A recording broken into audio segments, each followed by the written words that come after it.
आपण बघत आहात एकेपी न्यूज मराठी। आपला आवाज आपली ताकद। सबस्क्राइब करा, शेअर करा, लाईक करा। AKP news Marathi.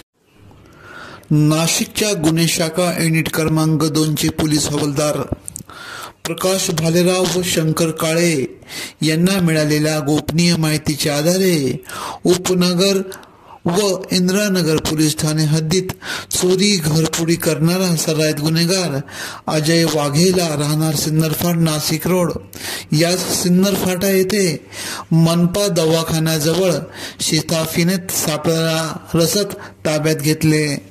तो सोने विकून पिकअप वाहन घेणार असल्याची माहिती मिळाली होती।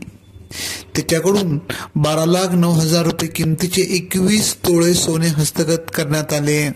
सदरची कामगिरी वरिष्ठ पोलीस निरीक्षक विद्यासागर श्रीमनवार यांच्या मार्गदर्शनाखाली सहाय्यक पोलीस निरीक्षक विलास गांगुर्डे, राजेंद्र घुमरे, बाळू शेळके, प्रकाश भालेराव, शंकर काळे, गुलाब सोनार, संजय सानप, सुनील आहेर, प्रकाश बोडके, नंदकुमार नांदुर्डीकर, प्रकाश महाजन, चंद्रकांत गवळी, विजय वरंदळ, वाल्मिक चव्हाण, परवीन वानखेडे, जितेंद्र वजिरे यांनी केली।